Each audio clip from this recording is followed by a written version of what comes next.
He's here. Now, broadcasting from the underground command post, deep in the bowels of a hidden bunker, somewhere under the brick and steel of a nondescript building, we've once again made contact with our leader, Mark Levin.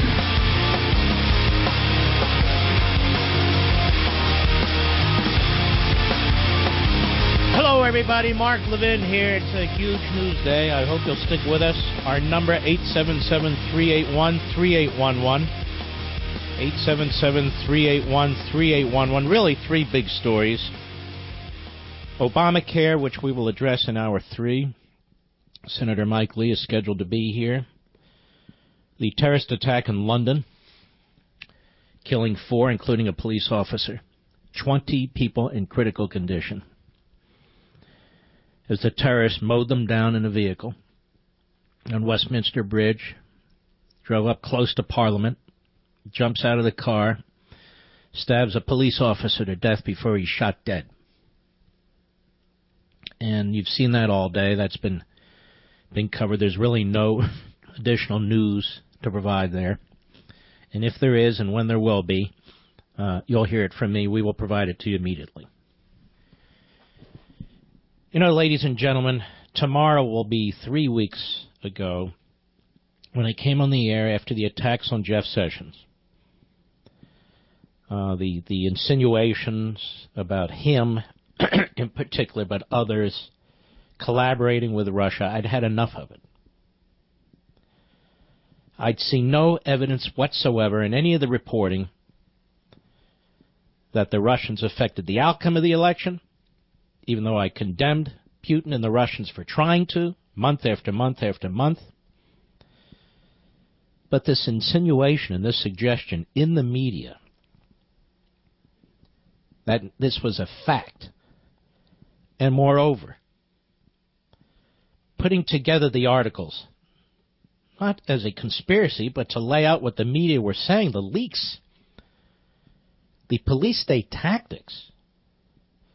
And by that I mean the collection of intelligence information by whatever means and then leaking it selectively, cherry-picking it, for the purpose of continuing this mantra, feeding right into the Democrat Party and their demands for special prosecutors, independent commissions, and so forth. Based on what? Based on nothing. And the selective leaking clearly was partisan and political.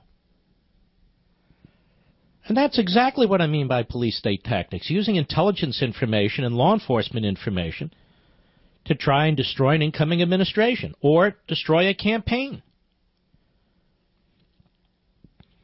Well, the media would have none of that. There was even an article today, which I'll get to later, in the Los Angeles Slimes, focused on me, that I started the conspiracy, the right-wing conspiracy and the right-wing news outlets and so forth that led to Trump with his tweet, and here we have it, and then quoting professionals, professors on what all this means, and so just a complete hack setup job.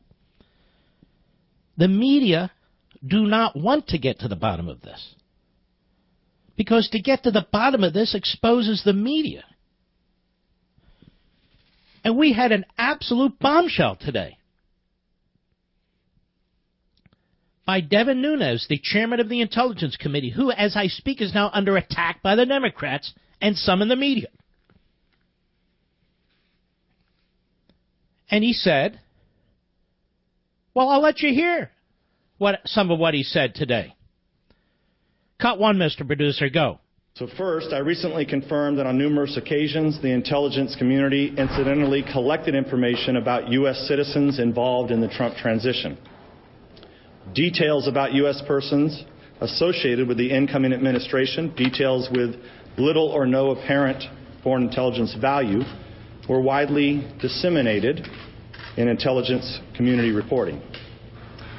Third, I have confirmed that additional names of Trump transition team members were unmasked. And fourth and finally, I want to be clear, none of this surveillance was related to Russia or the investigation of Russian activities or of the Trump team. So, what is stunning about this is in addition to the ongoing counterintelligence investigation announced, confirmed by James Comey on Monday, that has been taking place since July and is taking place right now. So this information having nothing to do with Russia, he says, nothing to do with Russia, is information collected, quote-unquote, incidentally, in addition to the FBI investigation that's going on with respect to Trump World and Russia, the basis of which is still unknown, which Mr. Comey kept from Congress, did not keep it from Department of Justice officials, and may well have shared with the White House. We don't know, because that question was never asked of him during the course of Monday's hearing. So incidental collection of data, meaning they were eavesdropping on foreigners. I assume they had a FISA court warrant, whatever they had. So legal, but the unmasking of the names of American citizens who have not been committing crimes, we're not in the course of committing crimes, we're not conspiring to commit crimes, we're not involved in the revelation of information that would harm our national security to foreign entities, we're not foreign agents. Their names were, quote-unquote, unmasked. That is, revealed. Revealed. In scores of reports that were brought to him by a source that he read, the chairman of the Intelligence Committee. Cut 2, Mr. Producer, go. This appears to be all legally collected foreign intelligence under FISA, where there was incidental collection that then ended up in reporting channels, and that was widely disseminated. So pursuant to FISA. Pursuant to FISA. Cut 3, go. Given that you have said there was a FISA warrant which would have been approved by a judge, are you concerned that essentially you're saying members of the Trump team were in contact with people who were the target of a counterintelligence? See, this is the media. The media. Media doesn't care, ladies and gentlemen, about a soft despotism, about the tactics, about the misuse of intelligence information, anything of the sort. They just want Trump's scalp. That's it. That's it. And his answer is go. No, I think you'd be no. This would be. I think you're reading too much into that. What this is normal intelligence reporting. It's just normal intelligence reporting. The question is should he himself or others, should they have been put into these reports? And I don't know the answer to that yet, but we're going to try to get to the bottom of it. Should he, meaning Trump, should he himself or others, should they have been put into these reports? You understand this is post-election? He's talking about reports that are post-election. He's the president-elect at this point. Cut 4, go. Can you rule out the possibility that senior Obama administration officials were involved in this? No, we cannot. Stop. Can you rule out the possibility that senior Obama administration officials were involved in this? No, I cannot. And why is the reporter interested in him doing that? On what basis could he even possibly do that? We've not yet heard a question, ladies and gentlemen. We've not yet heard a question that really would take this into the White House staff. Gowdy came the closest. He started listing names. The FBI, I can't mention that, I can't mention that, I can't mention that. But he could mention, and he must mention, with whom information has been shared. Now, keep in mind, we're talking about two different things here. The investigation related to Russia, and this, which the chairman says Russia's never even mentioned. So I have a question for you, folks. If Russia is never even mentioned, and it's not an investigation of the kind the FBI director announced at the beginning of the hearing on Monday. So this is basic intelligence gathering on on foreign officials, where they're picking up information, some of the Trump people, perhaps, the president, perhaps, maybe in the course of his organizing his administration after the election, is talking to some foreign leader, whatever it is. Why would they unmask those names? In other words, if it's not in the course of an affirmative investigation of Trump World and Russia, but it's incidentally picked up, why wouldn't they have purged the names of those American citizens like they're supposed to, rather than unmask them and spread them around the government? That's a serious question. That's a serious issue. Cut 5, go. If President Obama ordered any kind of surveillance of the president, they can't help themselves. This is their focus, and this is what they want it to be, just like liberal Democrats. They want it to be the tweet.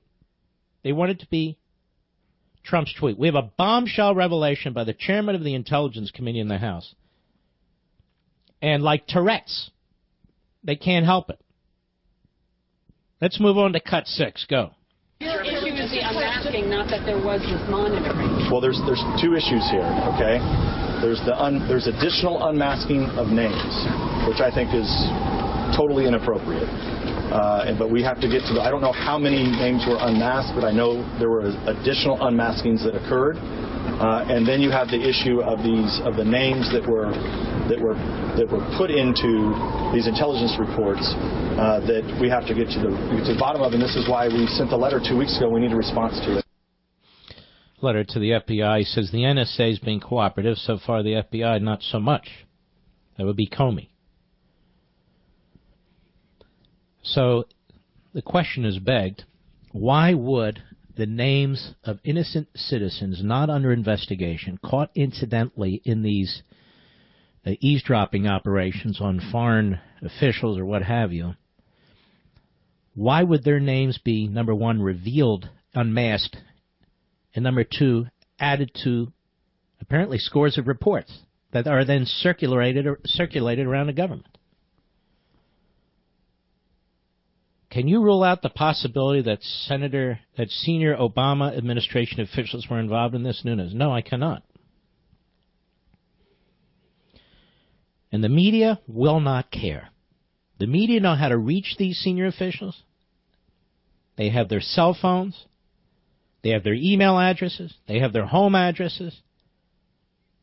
They will not touch the Obama administration. Now, you and I, here on this little radio show, we have succeeded, number one, in drawing attention to this. Not this particular bombshell, but this issue of intelligence gathering, law enforcement investigating, of an incoming, first of all, during the course of a general election, the opposition party of the president's, and then the incoming administration. And we've drawn attention, not by first-hand reporting, but by repeating the reports of the media and putting them in order and suggesting there's an issue here. Then we called for these committees to hold public hearings. The House has held a public hearing, and hopefully the Senate will hold a public hearing. Now, in the course of these hearings, obviously somebody who's a patriot contacted the chairman of the House Intelligence Committee after the hearing and said, I have something you better look at. I have something you better look at. Now, while the director of the NSA and the director of the FBI were testifying, they knew of this information in these reports. They knew of the incidental collection of data. Legal, but, as the chairman says, he feels it's inappropriate. They knew of the unmasking of the names of American citizens. But they held their cards close to their chest. They didn't reveal any of that, did they, ladies and gentlemen? Not a word. Let's continue. Let's go back to cut 6 again. Go. Your issue is the unmasking, not that there was this monitoring? Well, there's two issues here, okay? There's additional unmasking of names, which I think is totally inappropriate. But we have to get to I don't know how many names were unmasked, but I know there were additional unmaskings that occurred. And then you have the issue of the names that were put into these intelligence reports that we have to get to the bottom of, and this is why we sent the letter 2 weeks ago. We need a response to it. Cut 7, go. We knew that there was some incidental collection because Lieutenant General Michael Flynn was caught up talking with Sergei Kislyak. Right. Does this go beyond that, and does this qualify as the sort of wiretapping that the president was tweeting about? Well, it definitely goes beyond what happened to General Flynn. Now, of course, we don't actually know yet officially what happened to General Flynn. We just know that his name leaked out, but we don't know how it was picked up yet. That's one of the things that we asked for in our March 15th letter, was for the NSA, CIA, and FBI to get us all the unmasking that was done. And I'll tell you, NSA is being cooperative, but so far the FBI has not told us whether or not they're going to respond to our March 15th letter, which is now a couple weeks old. All right, we got more. We'll be right back. Mark Levin.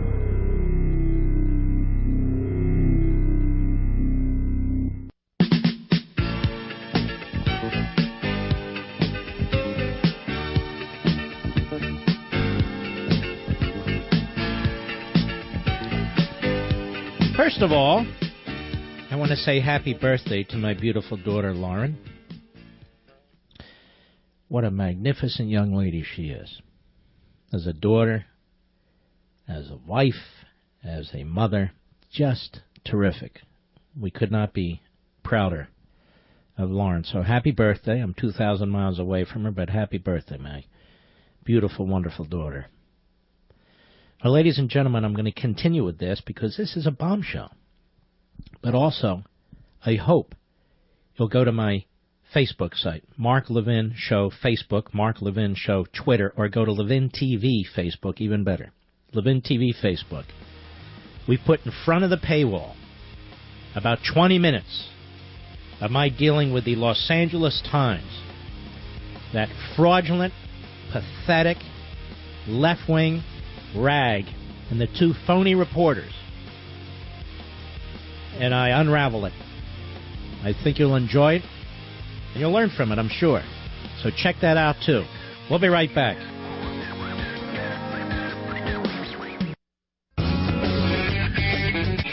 Now, keep in mind, the media either do not care about any of this and are going to run cover by focusing on what the hack Democrat ranking member of the House Intelligence Committee, Adam Schiff, has been saying, or they're going to be very passive, maybe touch on it and then move along. Pretty much, right? This is a big deal. Let's be clear about this. We talk about this in a sterile way, the NSA, the FISA court, the FBI. The Obama administration, that's the executive branch. The Obama administration. He appoints the Attorney General. He appointed the FBI director, the NSA director, the director of national intel, and all the rest. The Obama administration. This occurred under the Obama administration. More from Chairman Devin Nunes of the House Intelligence Committee. Cut 7, go. We knew that there was some incidental collection because Lieutenant General Michael Flynn was caught up talking with Sergei Kislyak. Right. Does this go beyond that, and does this qualify as the sort of wiretapping that the president was tweeting about? Well, it definitely goes beyond what happened to General Flynn. Now, of course, we don't actually know yet officially what happened to General Flynn. We just know that his name leaked out, but we don't know how it was picked up yet. That's one of the things that we asked for in our March 15th Let's letter. Stop right here. Have you noticed the media speculate about everything? Why won't they speculate whether or not a top Obama administration official leaked that information? Why do they ignore that? Why don't they ask them? Why are they protected? You have no evidence. Right. I'm saying the media, why don't you do your job? Why don't you do your job? Because you haven't done your job. Jake Tapper to Nunes on CNN today. Cut 8, go. There's still no evidence that President Trump himself was wiretapped. This is where he is. Because he's become a schmuck. Because he knows what Nunes is going to say. So he's running interference. He's running interference. That's right, Jake. There's no evidence. There's no evidence. There's somebody sent him a Western Union. There's no evidence of that, Jake. Exactly right. But, Jake, there is new information that the Intelligence Committee chairman just came out with. No thanks to you, Jake. And he came out with the information. Why don't you pay attention, Jake, and try to help to get to the bottom of this? Go ahead. That is correct. What would you say to Democrats out there on Capitol Hill who say it looks like maybe you're trying to give President Trump and the White House cover for this falsehood that he told us? Listen to this. Is the man concerned in the least, the so-called reporter, about what the chairman has said? When information about innocent American citizens, yes, even people who work for Trump, number one, shouldn't be unmasked, and number two, shouldn't be showing up in reports distributed now throughout 17 different departments and agencies, presumably. According to the New York Times, that's what happens.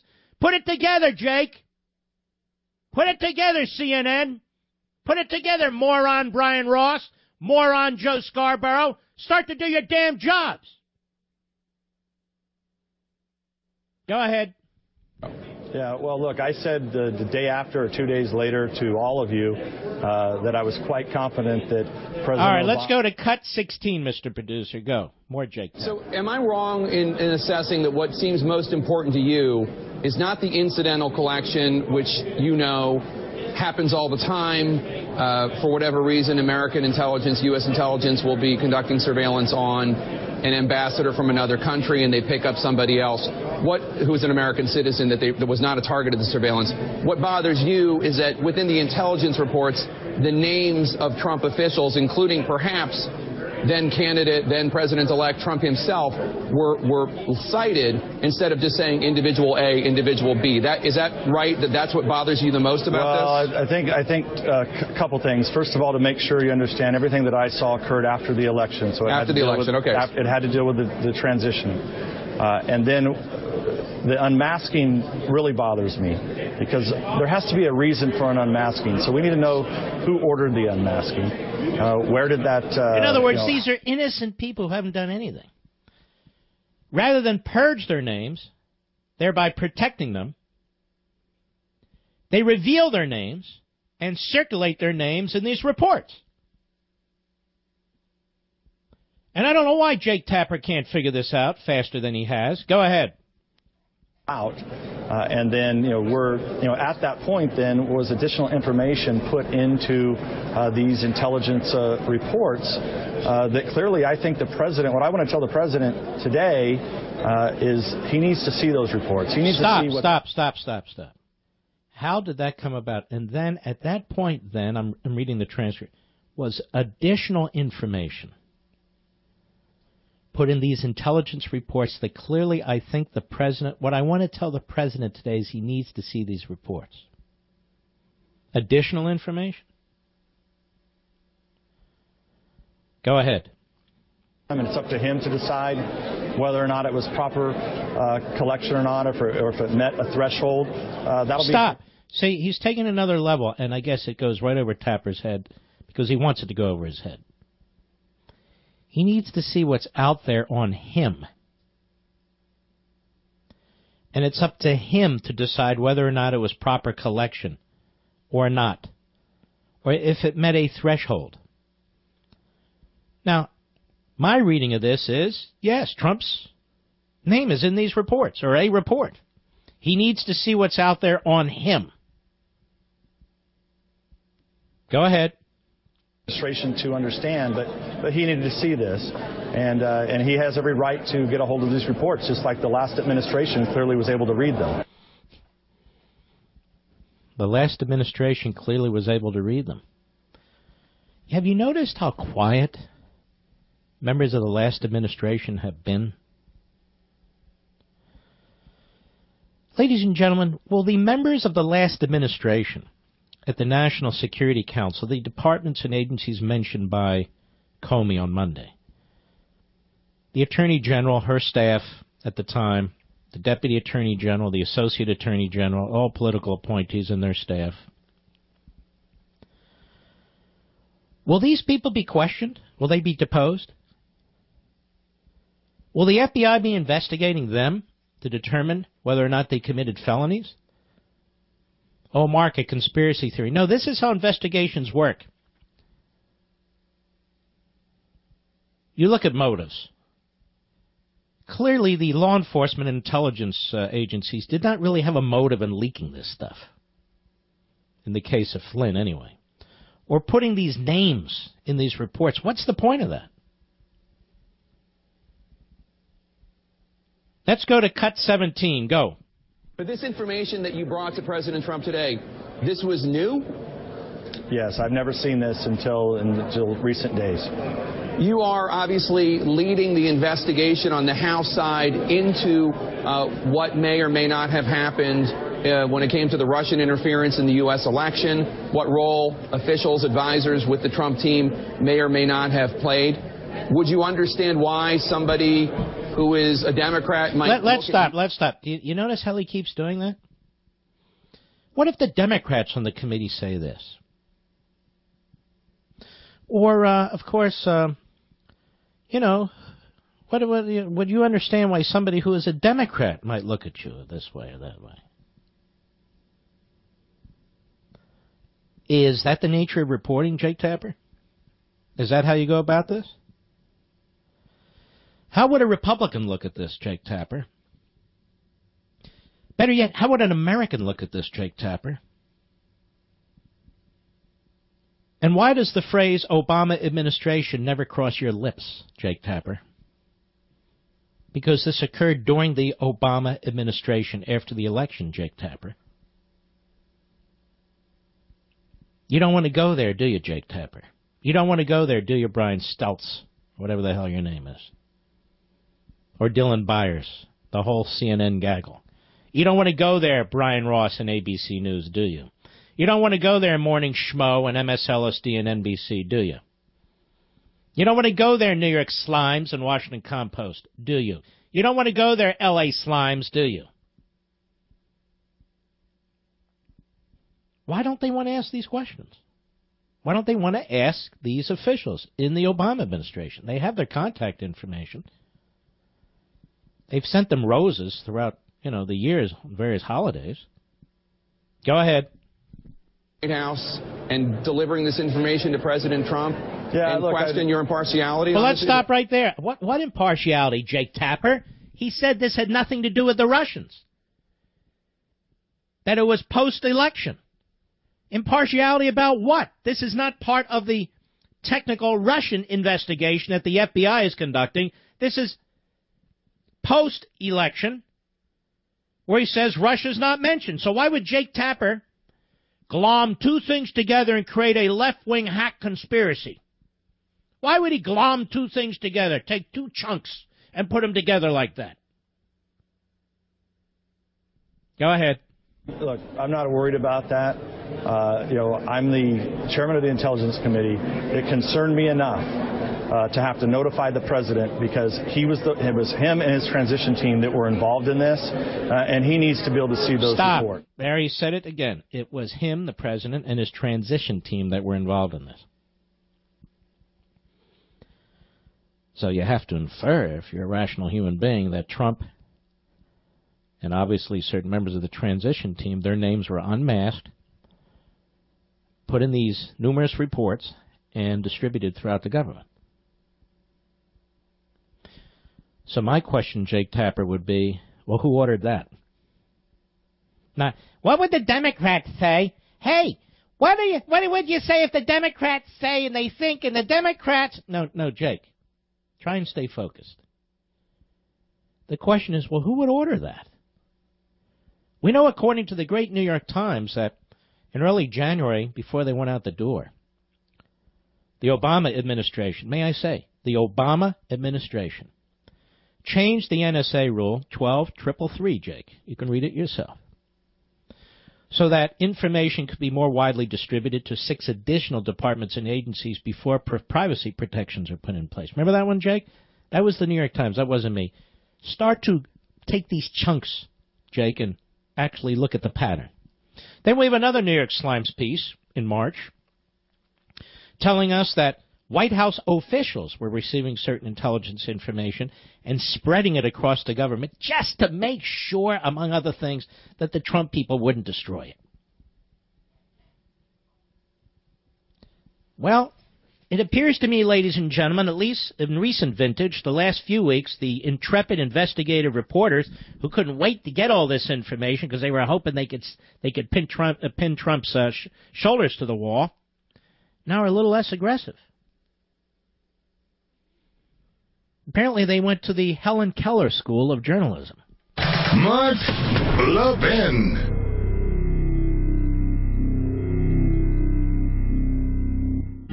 Just now, hold on, though. I wanted to take a minute to thank all of you who have joined us at CRTV and Levin TV. You've made our enterprise very, very successful in this respect. We've been able to expand our offerings from just Levin TV to Michelle Malkin to Steve Crowder to Steve Dace and others who are in the midst of putting together programs. And we have wonderful platforms that we've created just for you. Now, if you haven't checked out Levin TV, we're offering fans of my radio show, you, a free 7-day trial so you can try CRTV before you subscribe. So there's no risk whatsoever, no cost whatsoever, a free 7-day trial to check us out. Tonight would be a great night to do it. It really would. If you're a Levin TV subscriber, well, you're starting to see why a network like Conservative Review TV is so important. Now, we discuss all these issues. We have time to dig into them very, very deeply because there's absolutely no commercials. And I do over 200 programs a year. Our fresh program starts at 9 p.m. Eastern, 6 p.m. Pacific, and then after that you can watch it whenever you want. We have almost 240 programs for you to check out. But I want to strongly encourage you to join us because we're going to talk about things from a conservative perspective, a pro-American perspective, a liberty perspective. And you won't find it anywhere else, period. CRTV. Now, how do you get this free 7-day trial? How do you start? Call us, 844-LEVIN-TV. Our folks are there right now. They're very helpful. They're very professional. And they're very friendly. And they'll tell you how to get started. 844-LEVIN-TV. Or go to crtv.com, crtv.com. Again, 844-LEVIN-TV. If you're a vet, if you're in the military, if you're in law enforcement, or if you're a firefighter, you get 30% off. Just let our folks know so you can get your 30% off. I'm also offering everybody 10% off if you want to sign up for the annual subscription, too, if you don't fall into those categories of patriotic citizens. But for all you Levinites out there, I think it would be enormously worthwhile. I really do. Now, we just heard a CNN report. Information leaked to CNN. Manu Raju is a reporter for CNN. I want you to listen to this carefully. Go ahead. Oh, great, our computer crashed. Well, then you can't listen to it, can you? All right.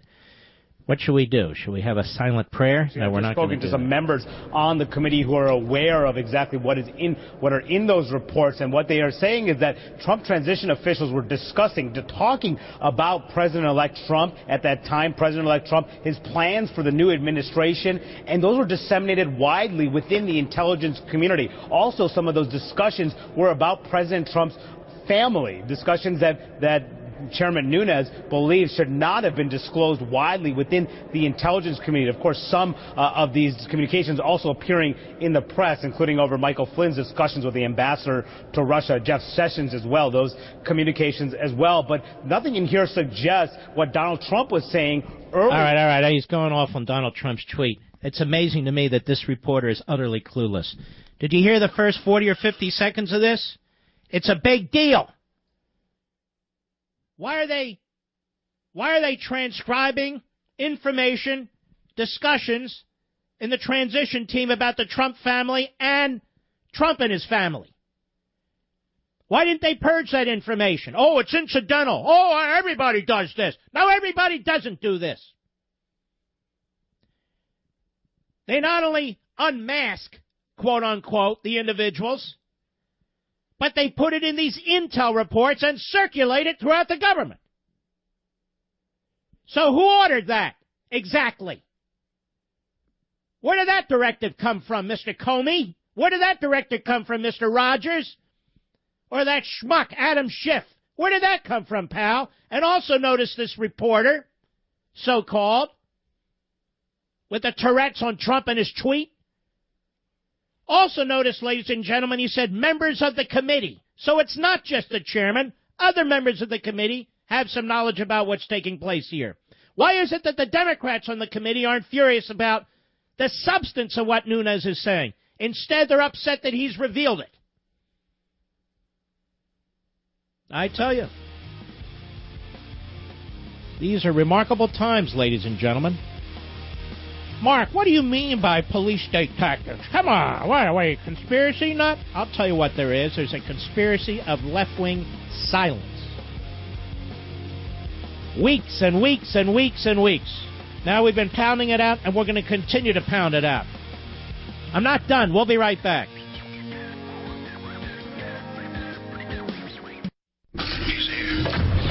He's here. Now, broadcasting from the underground command post, deep in the bowels of a hidden bunker, somewhere under the brick and steel of a nondescript building, we've once again made contact with our leader, Mark Levin.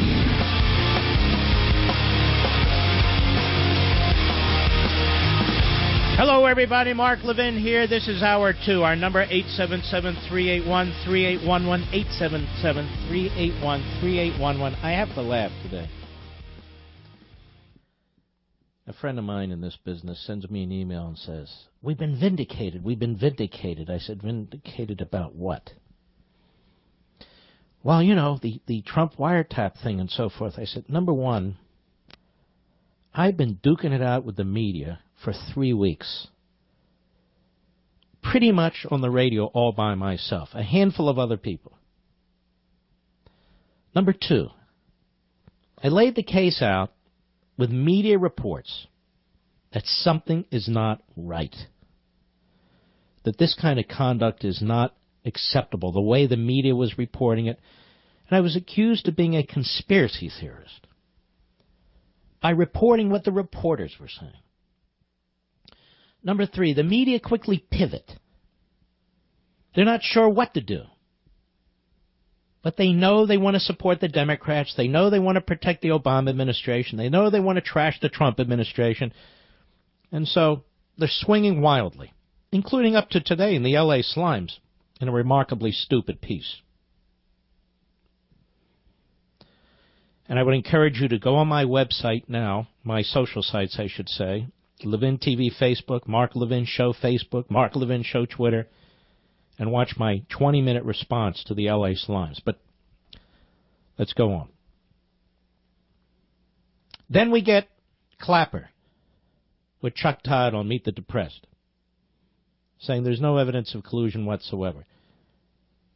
Then they switch positions, the media. Well, see that? There's no evidence of collusion. What's the problem? What do you mean, what's the problem? You're telling me about all these investigations. You've been telling the American people. You've thrown up the FISA courts and so forth. CNN even says, I can't prove there were FISA courts that received applications.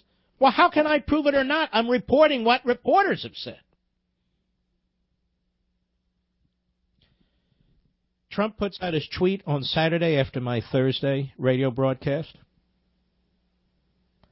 And then they say there's this big right-wing conspiracy, starting with me. Then it involves Breitbart. I never spoke to Breitbart. Then it goes from Breitbart to the White House staff. Then it goes from the White House staff to the President of the United States. You know, talk about nut jobs on the left, a.k.a. reporters. And yet we stay on the case, ladies and gentlemen. What the news reports have said and are saying, we stay on the case relentlessly. Listen very carefully to that hearing on Monday and what Comey said and didn't say, which we talked about too. Looked very carefully at these New York Times articles, which I thought the left loves. Very carefully at the references to White House officials, to the NSA downgrading or changing its policy in terms of the distribution of information that may violate privacy rights. Read very carefully in the first paragraph of another New York Times piece where they talk about White House officials with intelligence information spreading it to make sure it's not lost across the government. And, of course, that all relates, I thought, to this now we know ongoing investigation with Trump World, for lack of a better phrase, and Russia, which is now we know has been going on since July for 8 months. We also know the FBI director, even though he testified that he provides quarterly reports to leaders in Congress, to the director of the National Intelligence, to certain elements, he says, within the National Security Council that reports to the President, and, of course, the Attorney General, the Justice Department, which probably has an ongoing knowledge of it, with respect to sensitive matters. But in this case, regarding Trump World and Russia, somehow, some way, he never got around to telling congressional leaders for 8 months because it was really too sensitive. And apparently he didn't get around to telling it to the director of National Intelligence, the DNI, Clapper. Did he get around to telling it to the National Security Council? White House officials? We don't know. Because he wasn't asked.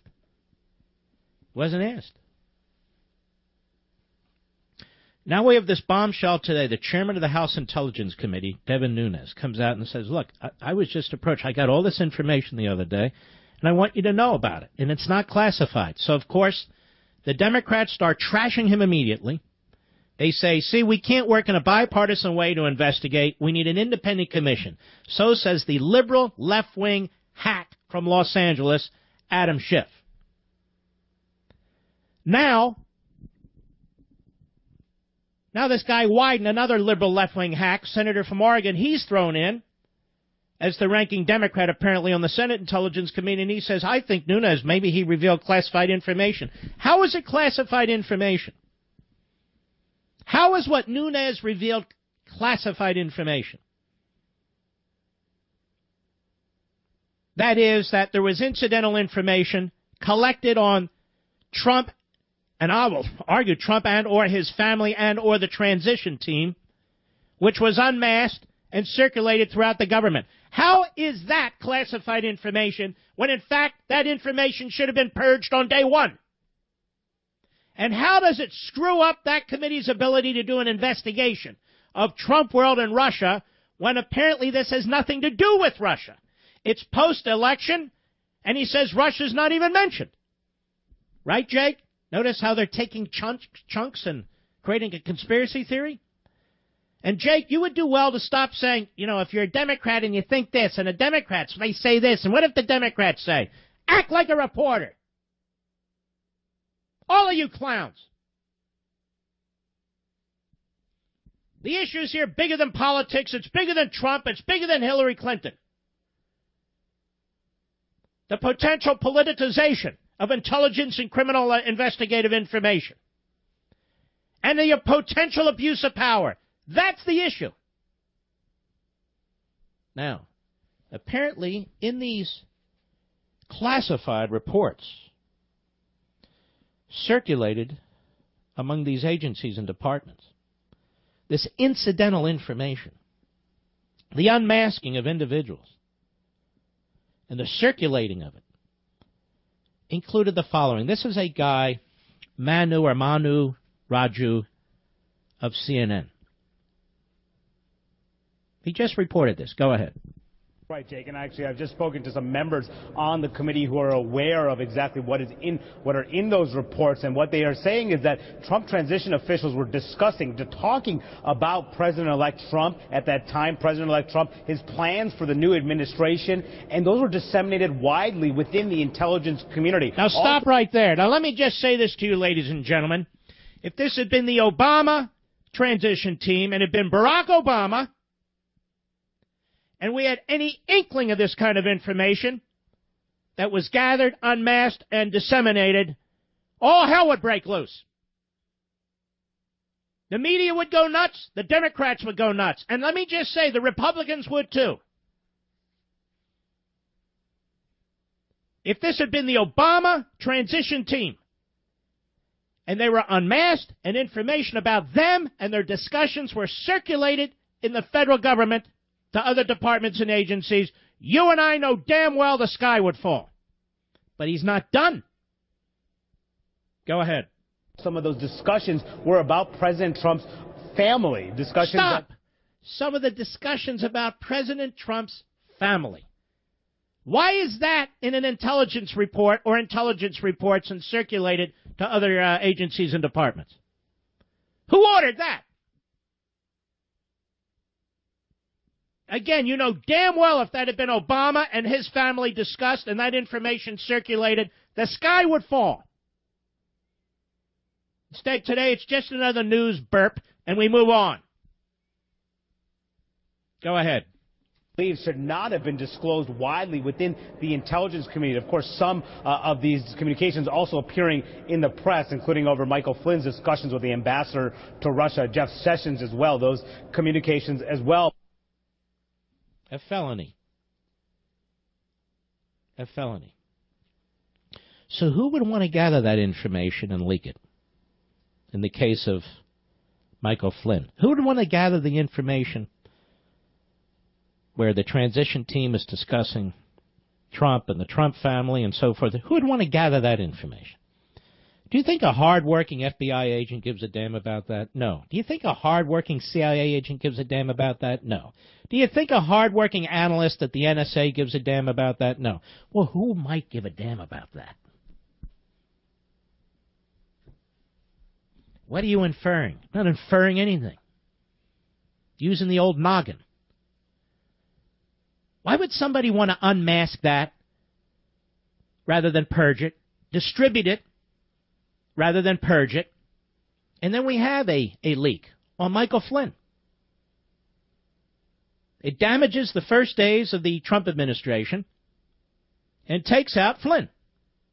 Then we have another leak about Sessions, and I keep asking, haven't I, Mr. Producer, how did that information get out about Sessions? Was there incidental collection of data on Jeff Sessions, a United States Senator? Does anybody want to know? And if it was, I'm just asking questions. I mean, if I were part of the White House press corps, this is how I would ask questions. I mean, was it incidental information? This reporter for CNN suggests so. He's not all that articulate or clear, so sounds like he's saying it. On a United States Senator? Mark, what do you mean by police state tactics? I think you know what I mean, because you're hearing about them right now. But what if the Democrats say? And what if the Democrats think? And what if the Democrats say? Excuse me, I don't care what the Democrats say or think.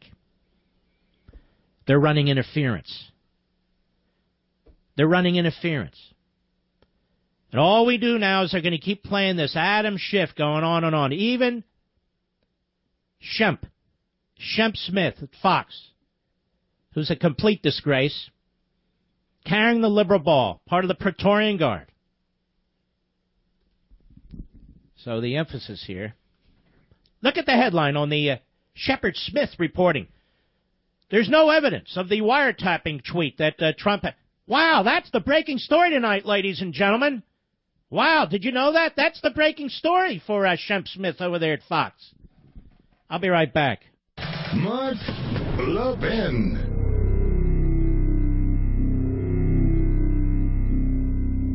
All right, let's take a couple of calls. Bill, Fairfax, Virginia, the great WMAL. Go. Yeah, what I'd like to say, there's a few things. Part of the counterintelligence community. What the CNN reporter had to say, frankly, was that collection was illegal. That collection should have been deleted immediately. You're not permitted to take that collection and do anything with it, to include analysis. So, and what he revealed, frankly, whoever gave that to him was a leaker. Okay, they revealed classified intelligence collection. There's only a couple hundred people that actually have access to the collection or the analysis, so it's not that hard to actually find that out, who did it. I'd say that a lot of this is violation of 12333, the executive order, and the intelligence oversight, and that you have 90 days in which to either use that information or purge it. If you know that information is not intelligence information, it has to be purged immediately. Any analyst who took that information and did anything with it, or any collector who did it, is already engaged in a felony. So the Intelligence Oversight Committee should be pulling in all of those collectors, the analysts, and the managers, and find out who collected the names, who collected any intelligence information related to the names, and start going through each one of them. Find out at that managerial level what they were doing, how they were doing it, and why they were doing it, who they passed it on to. With the computers we have today, it's not hard to figure that out. You can tell where the information went to. Frankly, each manager at every level should be pulled in and questioned about it. They need to go into classified sessions, go into classified sessions. They should be put under oath. And if they don't answer, then they should be held accountable. Okay?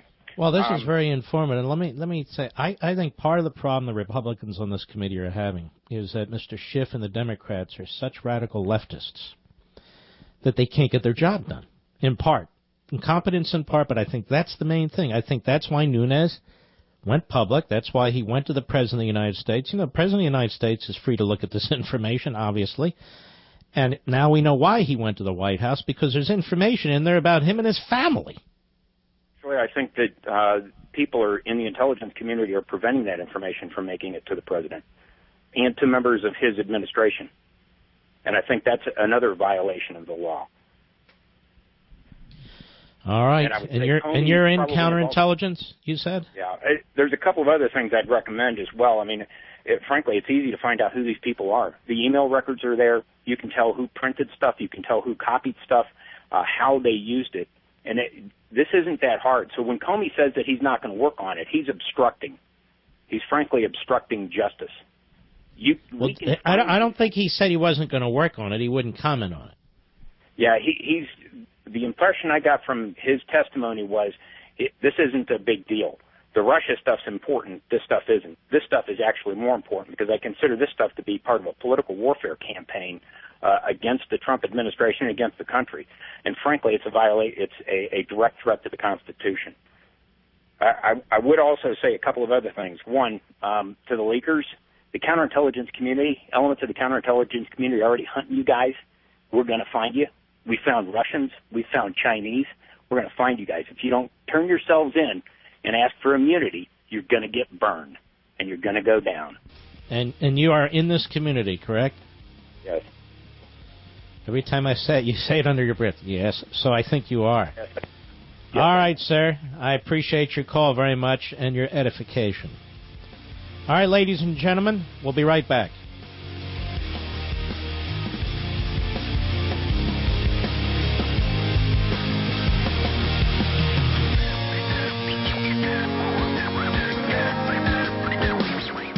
I want to tell you folks about the United States Concealed Carry Association. Not only do they offer top-of-the-line firearms education and training, but they also protect you legally and financially should you ever be forced to defend yourself. Now, you're probably thinking, well, what do you mean by that? Why would I need to be protected legally if I'm the good guy? Well, you may not realize it, but you'll still most likely be arrested. There'll certainly be an investigation, and frankly, that means lawyer fees and bail money your family shouldn't have to pay, right? Not to mention, if the criminal or his family tries to sue you after all, which is what slip and fall lawyers do. It's not uncommon for the good guy to be forced to pay over $300,000 of their hard-earned money just to clear their name when defending themselves against a home intruder. Unfortunately, it happens more than you think. So that's why the USCCA exists, to protect the protectors like you and me. And right now they want to give you 10 chances to win $1,500 for the gun of your dreams. There's absolutely no restrictions. You can pick any gun, any brand, any caliber you want. Entry to win $1,500 for the gun of your dreams is quick, simple, and free. Here's what you do. Go to defendthem.com right now to enter. That's defendthem.com.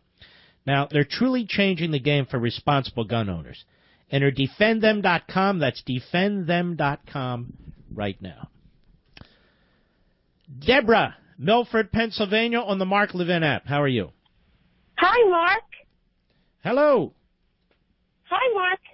Hello. How you doing? I'm doing great. How are you? Good. I just want to tell you, while I was on hold, the caller before me, oh, my gosh. Yeah, pretty good. I can't top that, but let me tell you something. That guy, his mind, the way his mind is working is the way my mind is working and your mind is working, and the way I'm trying and you're trying to get people, liberal people, to understand the real true story, because these people, these liberals they are driving me crazy. Mm-hmm. Well, all I did was when they tried to take out Jeff Sessions is go, what the hell is going on here? You took out Flynn. It's like they're going down a list. Now we're going to get Sessions. The whole election's gummed up with Russia. And I'm going, whoa, wait a minute. We got to step back from this and start to unravel some of this stuff. And so when you take the reports, I call them exhibits, as if you're in a court of law litigating a case. When you take the exhibits, their reports, one after the other, go, what the hell's going on here? What the hell's going on here? Under what pretext? We got FISA court stuff being thrown around. We've got now we've expanded the distribution of information to 60 more departments and agencies. We got White House officials are getting information and they're spreading it to other departments. Then we have other stories in there. I'm going, look at this. And what are you, a conspiracy nut? No, I'm just laying out what you fools have to say. Mark, anyway, yes. I fight for you. Do you know Louise Mensch? No, I don't know her. Okay. She's a British ex-reporter, failed journalist. She's on Twitter. She's a conspiracy theorist, and she brings up your name. Mm-hmm. Well, then who cares about her? Supposedly a conservative, but she hates Trump. All right. Well, look, here's the thing. If you believe in this country, and you believe in the rule of law, and you believe in liberty, and you believe in the election process, it shouldn't be about whether you hate Trump or love Trump or a Democrat or Republican. You should be very, very concerned right now about what's going on. These revelations are serious. And I know the media wants to pretend that they're conspiracies and all, but the media have reported some of this. Then they backed way off. When I called them out and said, well, look what you're reporting. These are police state tactics. Well, you have no proof of that. Reported this and you report. Then they back way off. Then they can't wait to say there's no collusion whatsoever. They're of two minds. They're schizophrenic on this. They ought to just do their jobs. All right. Thank you for your call. I appreciate it. I don't know who Louise Munchkin is. Let's continue. D, Winston-Salem, North Carolina, on the Mark Levin app. How are you? Hey, Mark. How are you tonight? Okay. Hey, listen, I got to tell you, about 16 years ago, I was screaming at the radio about something that was being pushed through called the Patriot Act. And I got to be honest with you. I think what we're going through right now started right there. I think Pandora's box was open, and I think now the intel community has this culture of... I don't agree with you on the Patriot Act. I really don't. I think the Patriot Act, from my own knowledge, has done enormous good for this country. You don't take the whole Patriot Act and then just eviscerate it based on this sort of stuff. We have to get to the bottom of this and figure out what's going on. If you're arguing that Section 702 of the Patriot Act needs to be looked at more carefully, I agree with you on that. But the Patriot Act is more than Section 702. The Patriot Act has applied many laws that apply in common crimes and to common criminals like drug lords and so forth to international terrorism. So why would I want to do away with that? Yeah, I agree with you, and that's why I say to a certain degree it was a Pandora's box because it's been misinterpreted, and the culture, I believe, in the intel community, you know, the old school guys like myself wouldn't even consider doing something that Chelsea Manning or Snowden has done. But those guys in this current culture, remember, we're talking about a generation now. It's been 16 years that we've been at war, you know, and quite frankly, I think the generation, the culture of the people and the leaders that are in those positions now are looking at people like. How do we know? How do we know this is coming from the belly of these agencies and not coming from higher officials? You know how it is. A command climate says everything. If you have a climate that encourages this, nothing needs to be said. Mm-hmm. Nothing needs to be encouraged. It's understood. Kind of like what happened with what was her name over at the IRS, you know? Right, exactly. I mean, and the media, for the most part, blew that off. Well, the media is part of it. I mean, they're part of the whole process. They, again, Lois Lerner, you know, we're talking 20, 25 years of education at these Ivy League schools. They don't know any different. Mm-hmm. All right, my friend. Appreciate your call. Let's go to J.R., Charlotte, North Carolina, the great WSPC. Go. Mark, greetings. Like the caller, the COINTEL caller 3 callers ago, I agree that I don't think Comey has a huge inclination to really get to the bottom of the leak priority. But this is what I want to say as a normal American. Mark, there's a saying, who watches the watchers? And when Lady Justice is not blind, holding just scales like she should be, and we have an FBI that seems more and more politicized, I want to know, how does that organization get cleaned out? And do we have recourse through the Department of Justice where Sessions can start going after these leaks directly? Because I just don't see a lot of interdepartmental support between the CIA, the NSA, and Comey. It's somewhat complicated. The truth is the FBI is housed within the Justice Department, and the FBI director reports ultimately to the Attorney General of the United States. So there are things that can be done. I think the biggest problem, and now he's probably politically kryptonite, I think the biggest problem is Comey. I think Comey is enormously political, good, bad, or indifferent. I don't think he has the temperament for that job. And I think that, it's incoherent what he does. When he releases information, when he doesn't release information. When he releases information, when he doesn't release information. And I think he was particularly deceptive when that young congresswoman was questioning him about his provision of information to congressional leaders, to the Director of National Intelligence, and to the White House, or aspects of the National Security Council. I would love to know, in terms of this Russia-Trump world investigation, what information he shared with the White House, whether it's the President or the National Security Advisor or the Chief of Staff or the Deputy Assistant to the widget maker or whomever. And we never did get any answers to that, and that's important to me. I'd like to know that. I mean, you have a New York Times article. It's funny, I'm citing the New York Times, and the lib media basically is ignoring the New York Times. You have an article in the New York Times, first paragraph, as I recall, doing it off the top of my head, where the New York Times writes in its news pages that certain intelligence information is being spread by White House officials, quote unquote, to various government agencies and so forth, assuming the intelligence agencies, to make sure it's not destroyed. I'm going, what is that? First of all, if you got the information from these agencies, why are you spreading it and saying we're spreading it so it doesn't get destroyed? The information came from one or more of these agencies in the first place, so that never made a lot of sense to me other than to try and provide the information for people to leak. And that is a rational conclusion. And if I'm investigating this, I start in places like that. Anyway, my friend, I appreciate your call. Let's continue. Rick, Melbourne, Florida, the great WMMB. Go. Hey, Mark, I appreciate you sounding the alarm on this. This is the the foundations of our nation are under attack. I just, as I'm listening to you talk about this, I was reading things online, and it's like we've gotten to the place, particularly with Obama's recent, his last week kind of thing, saying that the Excuse me, did you say Obama? Everybody, pardon me? Excuse me, did you say Obama? Yeah, the last week of Obama. No, you're not allowed to say Obama. Oh, I'm sorry.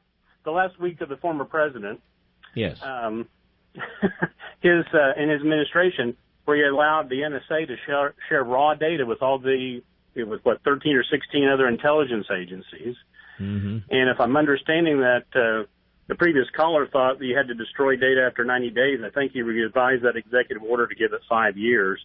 But where we've ended up is through that incidental collection, the government no longer needs any probable cause to gather information on any U.S. citizen to distribute it among its... Well, no, that assumes the information on a U.S. citizen comes up. So you can't really use that to collect information on everybody. But it's bad enough. If information comes up on a U.S. citizen, there is a probable cause issue. Now, I'm not sure how to deal with it, but I do know this. If you're putting information in reports rather than purging them about individuals who've done nothing wrong, who are on the Trump transition team talking about Trump or talking about his family members, there is absolutely no explanation for that. Yeah, no, except you're trying to somehow, depending on what's said, smear them. Right, and the net effect of that last week executive order change is that all these agencies can now go search all the raw data, unfiltered, unredacted, at will. And, it's you piece stuff together like the weaponizing of the IRS we saw, the ruling in 2013. I wouldn't go too far with this. I don't think there's this big Svengali sitting around linking all this stuff. I really don't. But I do think there is not enough concern about civil liberties and individual rights, which we conservatives care about very, very much. And there's no question about this. And that's why we need to get to the bottom of this, regardless of whether it's Trump or not Trump. But it is Trump. That's the one they're focused on. That's the one they've been focused on. I'll tell you something else that bothers me. And that is the Democrats push this political scenario about Russia. It's pushed in their media, it's pushed in their culture in Hollywood, it's pushed on TV and so forth and so on, where people are left with the impression that Donald Trump is owned, paid for, bought by the Russians, that there's something going on there. You would think after him running in the Republican primaries and in the general election and all these investigations, something would have burped up by now, but nothing really has it? So the Russians could be trying to affect our election without actually having the effect of affecting our election. And yet for months now it's been going on, and this taint has been created. And they talk about this cloud now. Schiff was of this cloud hanging over the Trump administration because there's an investigation. No, there's a cloud because this is just crap. And the cloud, to me, is hanging over the Obama administration for what was taking place in our government. Over the Obama administration. There, I said it again. Obama administration. I'll be right back. Mark Levin.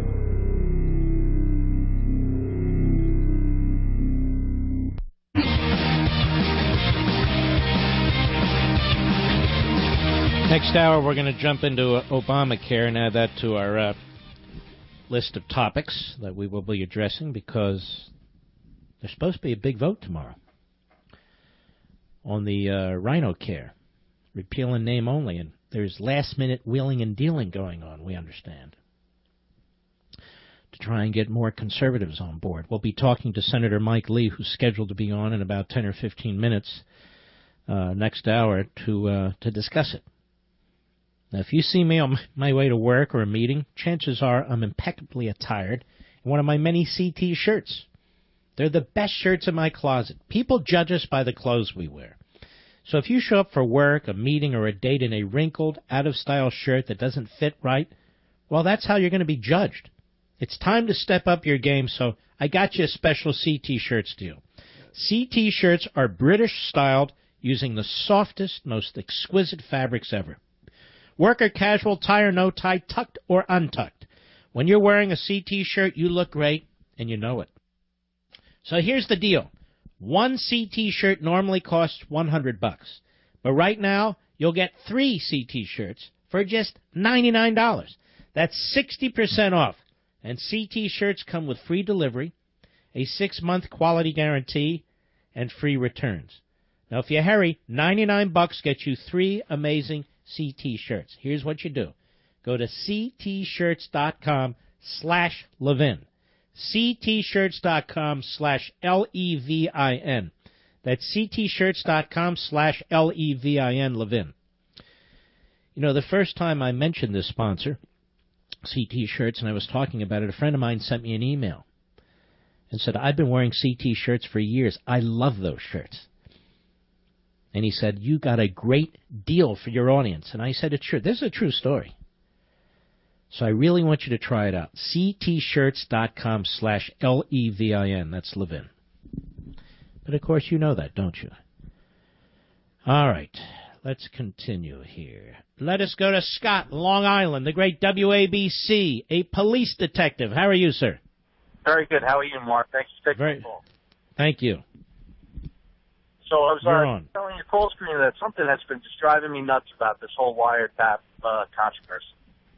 And it's fairly simple. I've been a detective a long time, 24 years on the force, worked many wiretaps, and our department, which is not federal, it's just county, we have many, many safeguards in place for us to even just physically work the listening device. Mm-hmm. Like the door is locked to the wiretap room. We have key cards that are personally access coded to each individual allowed in the room.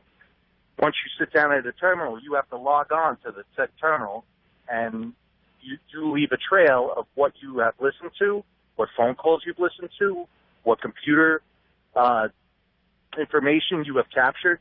Your name and your logon information is automatically tied to that piece of information to be counted. You could bring it up at any time in the future. Why hasn't anybody brought up? They act like this is a mystery. Who listened to the captures? Whose voices were captured? So you're saying, look, it's a small circle, easily tracked down, easily identifiable. If people want to know who did what, isn't that your bottom line, detective?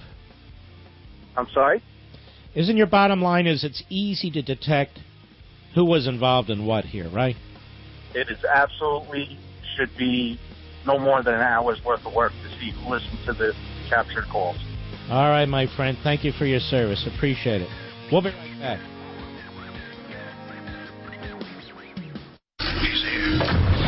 He's here. Now, broadcasting from the underground command post, deep in the bowels of a hidden bunker, somewhere under the brick and steel of a nondescript building, we've once again made contact with our leader, Mark Levin.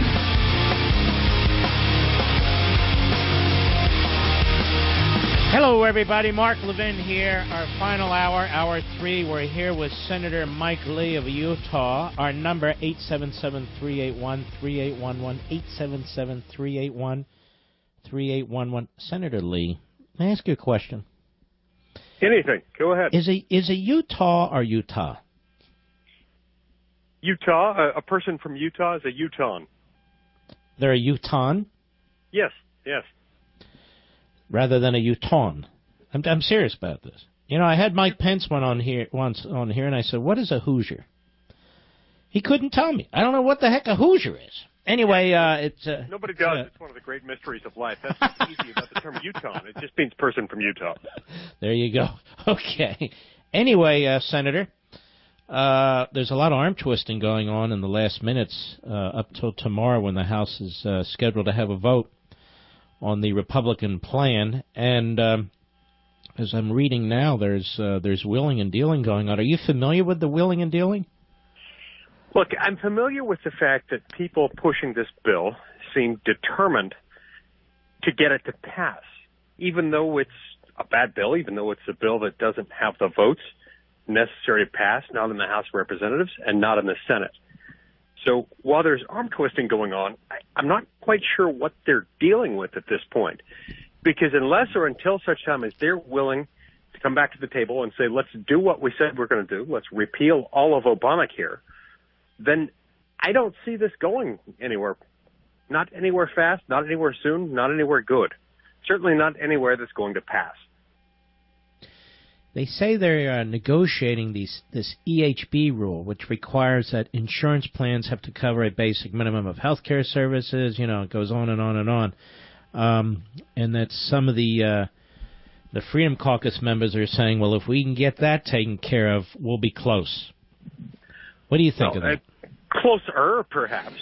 I don't think that's enough. I mean, I asked the question, why not repeal all the regulations? Why not look at the fact that this bill extends expanded Medicaid? Why not look at the fact that in extending expanded Medicaid, this bill doesn't immediately freeze new enrollment? Why not look at the tax credit, the refundable tax credit, and the fact that it's not limited by payroll taxes paid or some similar metric like that? So, look, adding EHB to it, it's not going to fix it. That's not going to fix it to the point I can vote for it. I don't think it's going to fix it to the point where it can pass either house of Congress. You know, what is it about Republicans? They campaign as free market conservatives, and then when push comes to shove, they abandon it. Isn't what we want are more choices, and that drives down prices and less redistribution of wealth? Isn't that the sort of thing we want, rather than, again, the federal government developing what policies we should have, creating, in essence, new entitlements for states by subsidizing them even further? I mean, I don't get it. What we want, Mark, are the two F's: federalism and free markets. Federalism and free markets bring about more competition. More competition means more choices. More choices mean quality goes up and cost goes down. It's that simple. That's what we're for as Republicans. That's what we believe in as conservatives. That's what we ought to do in office, especially when we're campaigning and getting elected based on precisely that agenda. Now, there's a piece in the Washington Examiner by Philip Klein, who's an excellent writer there, and he says that the parliamentarian told you it's possible to push harder on repealing Obamacare regulations. What's that all about? Okay, so one of the great points of frustration that we as conservatives have had for some time with this bill. Oops, that wasn't us. He may have hit the button by accident. We'll get him back. In the Washington Examiner piece, Senator Lee says, what I understood her to say, the parliamentarian, is that there's no reason why an Obamacare repeal bill necessarily could not have provisions repealing the health insurance regulations. And he said that in an interview with the Washington Examiner. Then he also said the parliamentarian told him it wasn't until very recently, after the unveiling of the House bill, that any Republican even asked her about the possibility of repealing regulations with a simple majority. Now, this goes to my point that I've been mentioning now for several days. I honestly believe that the Republican establishment does not want to repeal the entirety of Obamacare. I think you have Republican governors, among others, Democrats too, who like the expanded Medicaid. So they've already sold out. I believe there's a lot of that going on. The article goes on. With a House vote currently expected tomorrow, Republican leadership is scrambling for votes, trying to stave off a backlash from conservatives that could sink the bill. One of the issues conservatives have raised is that the House bill leaves most of the regulations in place, thus not combating one of the main complaints about Obamacare, its skyrocketing premiums and limited choice. My problem is, why would you take the foundation of Obamacare, the bones, the structure of Obamacare, and build your quote-unquote alternative on that, as opposed to a market system? And Medicaid is going broke. So why so much focus on expanding Medicaid? It just bothers me that one Congress after another tries to get through one Congress after another. And, meaning getting past it, rather than looking down the road 5 or 10 or 15 or 20 years. And that's problematic. Now, I want to strongly encourage you, because we have the Levin surge in place. Even though it's late on the East Coast, Go ahead and make your calls or send your emails to your member of the House of Representatives. Don't bother with the Senate right now. They're not involved. Your member of the House of Representatives, and politely, civilly tell them that you certainly hope they're going to vote no on this, certainly as it stands. Now, the Republican leadership and their surrogates and propagandists are running around saying, we promised the American people we would repeal this, but voting for this doesn't repeal Obamacare. We have Senator Lee back. Voting for this bill doesn't repeal Obamacare, does it, Senator? Well, it repeals some of it, and that's the problem. We need to repeal all of it. We need to take it out root and branch, as we said over and over and over again, over the last 7 years that we would do. That's what we need to be doing. If you repeal only some of it and you don't get rid of all the regulations, you're going to leave healthcare costs unacceptably high. That's unacceptable.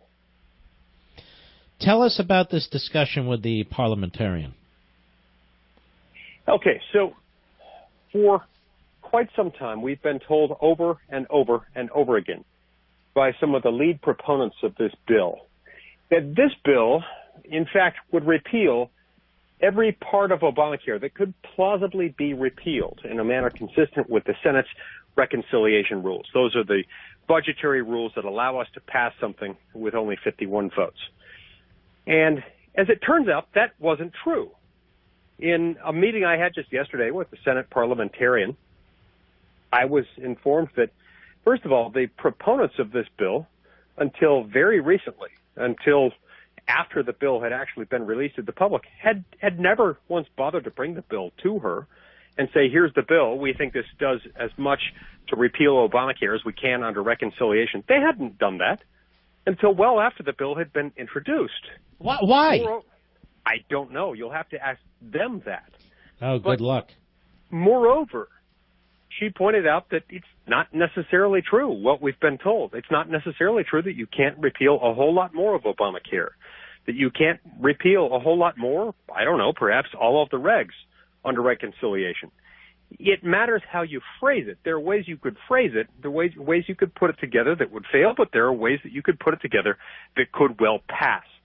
That's what we've got to explore. That hasn't been explored, and instead people have been told over and over and over again, this is all we can do. This is all the Senate rules will allow us. Well, I was very suspicious of that. When the people telling us that tended not to be from the Senate, they tended to be from the House and from the White House, especially from the House of Representatives. I think this is very distressing because a whole lot of congressmen have been told a whole lot of times that this is the best we can do under the Senate's reconciliation rules, and it's not true. All right, Senator Lee, we have what we call Levin surge out there, where I'm encouraging members of this audience to call their congressperson. Don't bother with the Senate right now. You're a member of the House, and politely tell them to vote no. So that's exactly right. Let's hope that gets done. Well, Senator Lee, I much appreciate it. Keep up the fight. We back you, sir. Thanks so much, Mark. All right, thank you, too. Now, for something completely different, as they say on the Monty Python shows that I used to watch and love, there's a fellow out there by the name of Sebastian Gorka. He works at the White House, so he's under attack. Sebastian Gorka, they're suggesting that the man is a Nazi sympathizer. Now, I've known Sebastian Gorka, not as a best friend, but somewhat socially, and he's none of that. Paul Sperry, who used to work at Hoover, and he writes at the New York Post, he wrote this: "No, Sebastian Gorka is not a goose-stepping Nazi. This was a revelation to the writers and editors of The Forward, which is a left-wing outfit, who all but accused him of being one last week, and to the publications that picked up and spread this juicy story before it was debunked by Lyle Leibowitz at Tablet magazine. At issue is whether Gorka is a secret member of a Hungarian group that collaborated with Nazis during World War II. He categorically denies it. The personal attacks aimed at Gorka and Michael Anton, both key national security aides to President Trump, aren't the only false stories in the left smear campaign against these two. They've been painted in outlets like the New York Times, the Washington Post, Foreign Policy, Politico, and the Atlantic as Islamophobic hardliners hell-bent on dragging us into more Mideast wars. But that bears little resemblance to their writing, which the Trump haters haven't bothered to explore in any depth. A closer reading of their voluminous writings reveals a cold-eyed realism about global affairs versus the wild-eyed extremism portrayed by the media. Gorka has cautioned against using inflammatory religious terms to describe even terrorism done in the name of Islam, arguing in his largely overlooked Ph.D. dissertation that it offends law-abiding Muslims everywhere. Also in his 240-page dissertation, Gorka calls a policy of exporting democracy totally wrong-headed, especially in the Middle East. Any notion that concepts of democracy are universal must be discarded. There's much evidence beyond the core tenets of the Quran and the Muslim world that suggests that our culture has been consciously rejected by other parts of the globe, he explained, adding that promoting our brand of democracy in those regions often leads to instability. Gee, you have to wonder if Bernie Sanders is part of this Hungarian group. Gorka, whose father was tortured by the communists as a Hungarian freedom fighter, calls the harsh U.S. interrogation techniques used against Iraqi prisoners a scandal. Abu Ghraib, he wrote in 2007, has provided grist to the mills of the propaganda machine of the Salafists. Anton, meanwhile, has argued for a middle path between paleo-isolationism and neocon overreach. Among the many reasons to be hopeful about President Trump's foreign policy is that he seems to understand that correcting the errors of the neo-interventionists does not require adopting those of the paleo-isolationists, Anton argues in the current issue of American Affairs Journal. Wow, that sure sounds like the Third Reich. Both he and Gorka part ways with isolationists like Pat Buchanan when it comes to dealing with Iran. They agree it's in Americans' interest to intervene to deny Tehran nukes, but toppling dictators simply for the sake of promoting democracy is a fool errand, the two realists argue. Gee, I happen to agree with them. I'm a Reaganite. These were Reagan's views. In some regions, democracy also correlates highly with instability, which breeds war and chaos that are antithetical to American interests, Anton writes, adding that opening elections often installs tyrannies worse than what preceded the democracy, as with Hamas in the West Bank and the Muslim Brotherhood in Egypt. When it comes to battling global terrorism, Gorka knows that, quote, we cannot realistically hope for a perfect victory, unquote, against jihadists.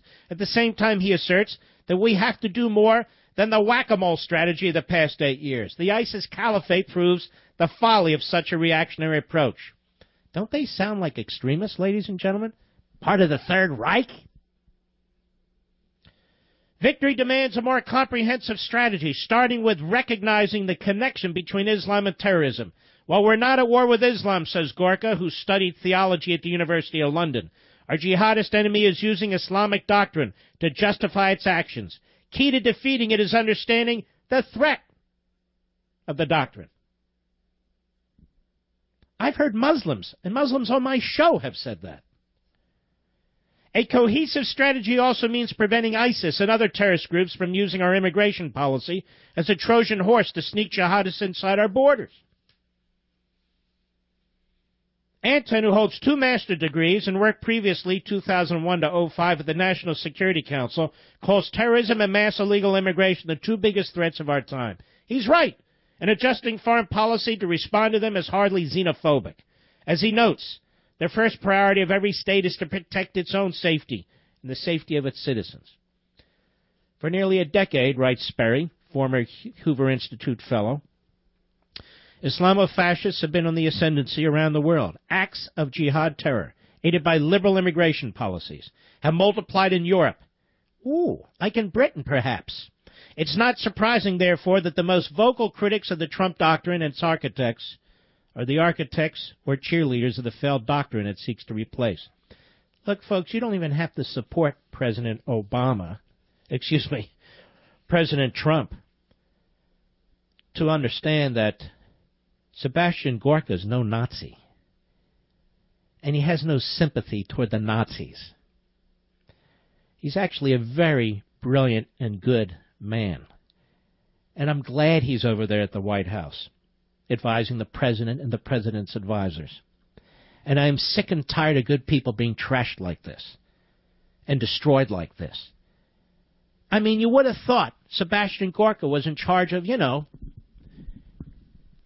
eavesdropping. Eavesdropping through the back door, of course, on the Trump transition team. Mark Levin.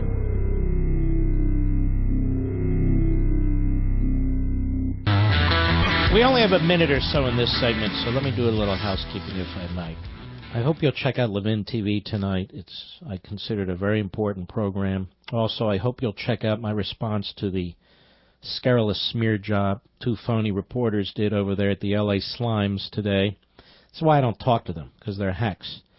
You can see that absolutely free. I have posted that on my social sites. Mark Levin Show Facebook, Mark Levin Show Twitter, or if you're a great site, Levin TV Facebook, it's there. It's 19, 20 minutes. You should watch that if you would.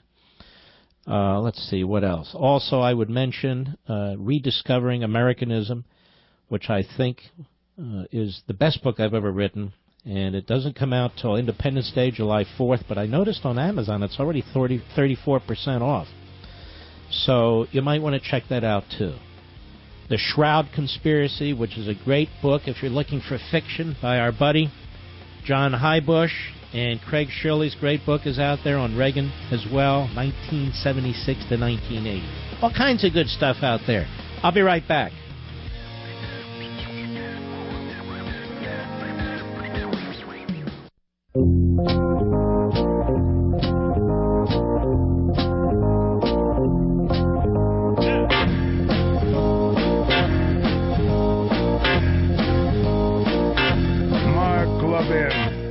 Passionate conservative on radio. Talk with him now at 877-381-3811. I'm getting the best sleep I've ever had, sleeping on my Casper mattress. That helps me have a lot of great days. It's a great feeling. And you can have it too when you get a Casper. Casper was invented with 2 high-tech foams that has all the support you need, guaranteeing you get a great night's sleep. It ships for free in a box so small, you won't believe it even holds a mattress. And I love that Casper lets you try the mattress for 100 nights in your home, absolutely risk-free. They'll pick it up. They'll refund you everything. If you don't love it, and I know you will love it, I love my Casper. From its breakthrough design to its packaging to trying it for 100 nights, it's no wonder Casper was named one of Fast Company's 50 most innovative brands of 2017. Now, as you know, if you listen to this program, we have 6 Casper mattresses and 1 for Barney. So that's 6.5. So sleeping on a mattress, now that's the best way to try it. Get a Casper. Order your Casper. Take your existing mattress, lean it against the wall, put the Casper down on, and you will love that mattress. I bet you will. You won't return it. Go to Casper.com and use code MARK and get $50 towards the purchase of your mattress. That's Casper.com, code MARK. Get $50 towards the purchase of your mattress. Casper.com, terms and conditions apply. It's already priced well, but get another $50 off. You should act now. It's Casper.com, code MARK. I mean, why would you go into a public place and lie on a bed for about 2 minutes and go from bed to bed? I mean, this mattress is delivered to you. It really is a very cool deal. I want to get into this briefly, the Supreme Court battle that's going on. This concerns me a great deal. From Politico, a group of Senate Democrats is beginning to explore trying to extract concessions from Republicans in return for allowing Supreme Court nominee Neil Gorsuch to be confirmed, according to multiple sources familiar with the matter. The lawmakers worry that Gorsuch could be confirmed whether Democrats try to block him or not, and Democrats would be left with nothing to show for it. That would be a bitter pill after the GOP blocked Merrick Garland for nearly a year. Hey, Politico! They didn't block Merrick Garland for nearly a year. The guy should never have been nominated by Barack Obama on the way out the door. Now, the deal Democrats would be most likely to pursue, the sources said, will be to allow confirmation of Gorsuch in exchange for a commitment from Republicans not to kill the filibuster for a subsequent vacancy during President Trump's term. That would be nuts. Why would the Republicans agree to anything? Gorsuch is going to get through. He's an ideal candidate. The next nominee, should there be one, will be where the rubber hits the road, where the Democrats will go absolutely nuts, even more nuttier than they already are. So why, then, would you allow Schumer and the kamikaze Democrats to use the filibuster rule to block the next nominee and the one after that and the one after that and then the one after that? There should be no such deal, McConnell. You better not screw this up. If Democrats move ahead with the plan, it's still in the early discussion phase. It will require buy-in from some Republicans, but not necessarily Majority Leader McConnell or his top deputies. At least 3 rank-and-file GOP members would have to pledge. That's it. Pick them off. I can think of one immediate, Susan Collins. Then another one, Lisa Murkowski. And, of course, there's another one floating around, I'm sure. Oh, yes. You never know. Maybe McCain, depending on the day. All right, let's go. Let's go to Stuart, Blaine, Washington, on Sirius Satellite. How are you? I'm fine, Mark. How are you today? Very well, thank you. Hey, Comey's kind of turned into J. Edgar Hoover, J. Edgar Comey. He's using his position to wield power over both political parties. And he's not the mild-mannered straight arrow he pretends to be. No, he's not, is he? He's got way too much power. Exactly. He's an egomaniac of the first order. And this all started back during the Bush administration when he was in power temporarily while Ashcroft was in the hospital. Yep. And he's a drama queen. You know, I'm not implying anything. That's just the phrase. He's a drama queen. Got out that he threatened to resign if Ashcroft didn't do this or that when it comes to due process, as I recall. And Ashcroft said, fine. Ashcroft was never going to do something that would have caused him to resign. And he comes to the attention of Barack Obama, who decides, hey, that would be a good independent FBI director. I think the guy's a kook. Yeah, well, I mean, it goes to the heart. What you just said goes to the heart of it. He thinks God speaks through him and that he's the only person who knows the truth. I mean, yeah, the FBI director's not supposed to be this powerful, now is he? No, he's not. That's why there's only a 10-year term, and maybe it's too long. And he should follow the rules. Yeah, Just follow the rules. He should follow the law, follow the Constitution, like everybody in government should do. All right, my friend, appreciate the call. Yes. And the law would be the espionage violations of Hillary Clinton multiple times. And so far, I don't even know what they're talking about with Trump and the Russians in this election. You know, I have policy disagreements with Trump on Russia and Putin. Very strong policy disagreements. I don't buy into this code pink Republican crap. But that has nothing to do with this. Nothing to do with this. Let's continue. John, Sarasota, Florida, Sirius Satellite. Go. Good evening, Mark.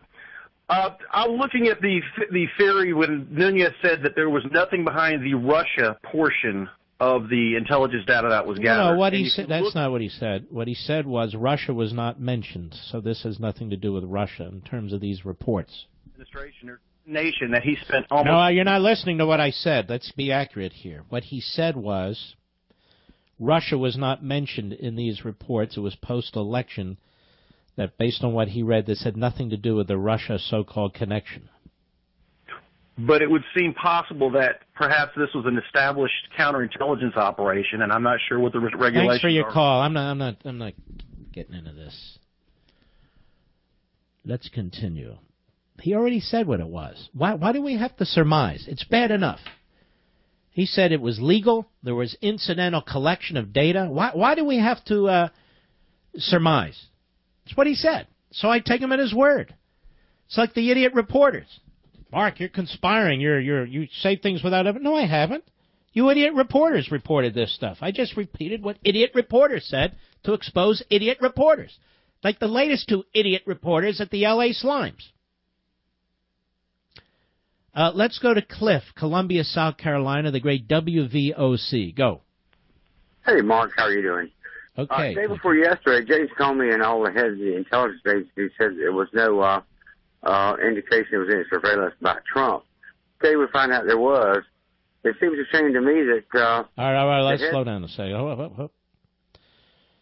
No, what they're saying is that the taps, that there was that what Trump said about the taps was inaccurate, and then in terms of the surveillance, did he say there's no surveillance of Trump? I didn't hear them say no surveillance. Is that correct? Well, from what I understand, he used wiretaps as their surveillance, but but what did Comey say? Did Comey said there was no surveillance of Trump? There was no wiretaps, no indication of any intelligence reports about Trump or anyone else in his. Now, I'm trying to be accurate. I'm saying, did Comey say, and it's hard to remember, that's why I'm asking, did Comey say there was no surveillance of Trump? Because obviously, even if you have this incidental collection of data, that is surveillance. There was no proof of any surveillance about Trump in the Trump Tower. Yeah, wiretap. Anyway, go ahead and make your point. Well, my thing is, if now it's turned out today that there has been turned up indications that there were surveillance, and if to me the heads of the departments don't know what's going on in their own department, they should either be reprimanded or dismissed. I think these guys yesterday were very, very careful in what they said and what they wouldn't say. And so when it came to Russia, they were very, very specific, but apparently they were not going to reveal that this other stuff was going on, were they? Hello? Yes, I said they were beating around the bush. Yeah, they were beating around the bush, exactly. So they weren't, I mean, Comey could have said, well, I'm aware of this other stuff going on, but he wouldn't. Comey only put out there that there's an ongoing counterintelligence investigation of the Trump campaign and transition, I believe he said, as relates to Russia. When he was asked about leaks, he clammed up. When he was asked about anything else, he pretty much clammed up. At the end, when that rookie congresswoman started to dig in a little bit, you could see he got nervous. He was deceptive. She got some information out of him. They needed to go further. They didn't go further. But that's the nature of the beast. All right, my friend, thanks for your call. I appreciate it. Susan, Brooklyn, New York, the great WABC. Go. Hey, Mark, I'm old enough to remember Watergate. I was in college, and my parents were very political, so I remember watching it a lot, and this all just seems like, Watergate seems like child's play. I remember John Dean and, his pretty blonde wife sitting behind him, and Gordon Liddy. A lot of people went to jail for that, and this, from what, I'm just stunned. Tonight I've been sitting by the radio. I can barely cook dinner, listening to what is unfolding and listening it from you, of course. And then I'm going to go right on Levin TV to hear it more. But can you give a little comparison? Because you have a lot of people who probably don't remember so much. Well, I don't see a great comparison, honestly. We don't have enough information here, and we don't need to compare everything to Watergate. Watergate had a break-in and a cover-up and so forth and so on. We're just now getting the information here, and I think the issue for me here is, are we going to get all the information? Because they keep hiding behind it's classified, we can't reveal sources, while we have these selective leaks going on, and basically the Praetorian Guard media, for the most part, trying to protect the prior administration. On whose watch did all this stuff occur, Susan? It occurred on the watch of the Obama administration. It seems obvious because of right. So why can't we talk about the Obama administration?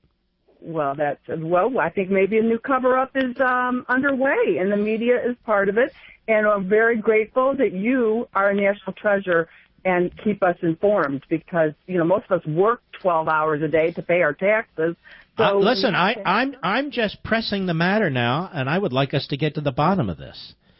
I would like us to know what's going on, and I'm telling you now, Susan, if we hadn't done that show 3 weeks ago tomorrow, that even this piece of information, these hearings, the information coming forward now, we wouldn't have known any of this. So don't you think I should be recommended for a Pulitzer Prize? I was listening that night. I remember the night when you talked about that. And I thought that was like, you were definitely foreshadowing, and everything is just like falling like a clockwork. And how about a Medal of Freedom? I'll take a Medal of Freedom. Do you think I should get that? You should have more than that. All right, Susan, thanks for your call. We'll be right back. Mark Levin.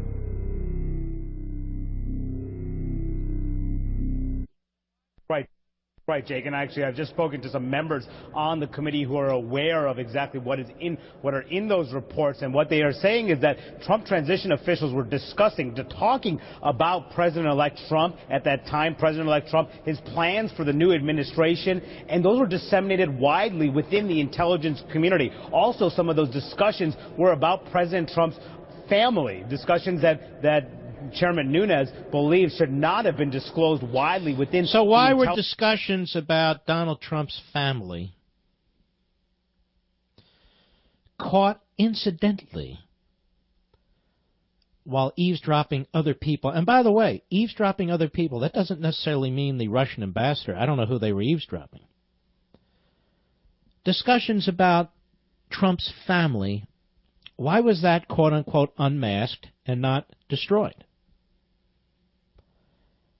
And then they go even further. They put it in intelligence reports. You following this?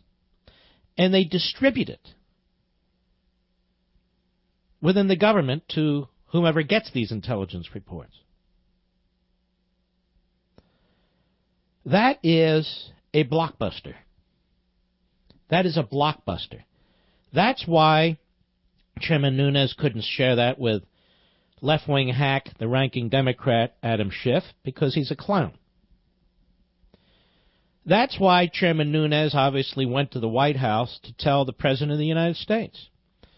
Information about you and or your family was circulated in intelligence reports. As opposed to being purged and destroyed, it was transcribed and distributed.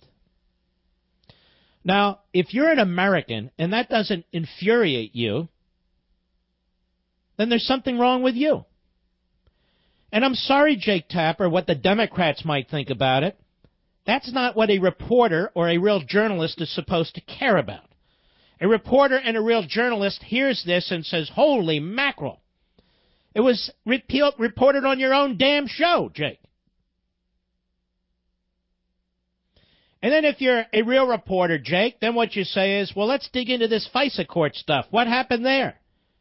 And this is unrelated to Russia, but now the FBI director says there's this ongoing investigation, that he's provided information to some people, but not to leaders in Congress.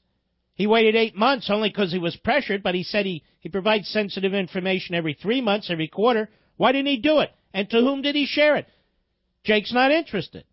Stetler's not interested. Ross isn't interested. Scarborough's not interested. Matthews isn't interested because they're all a bunch of schmoes.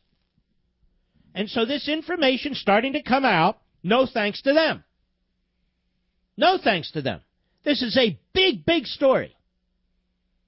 It is a big story that intelligence information, I don't care how they got it, through the back door, incidentally, was obviously gathered, not purged, but gathered.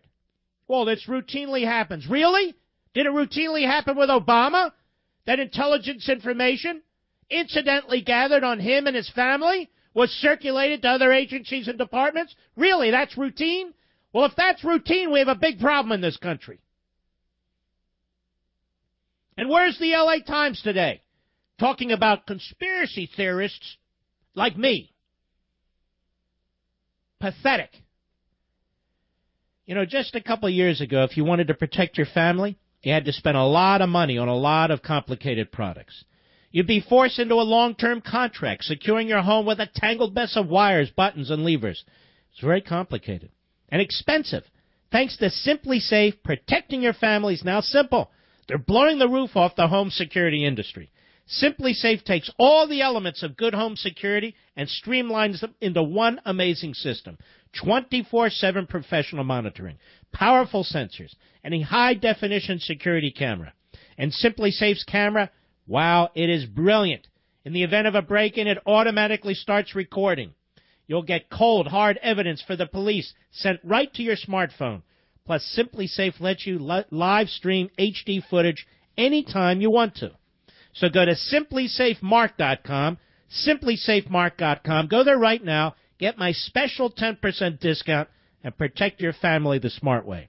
That's simplysafemark.com for 10% off your home security system, simplysafemark.com. The media owe the American people an apology. The media have spent weeks regurgitating cherry-picked leaks that have been provided to them. Anonymous sources, creating a myth, creating an impression, using insinuation, using suggestions, taking sides in a political election. And now we have this blockbuster information today from Chairman Nunes, and it's blockbuster.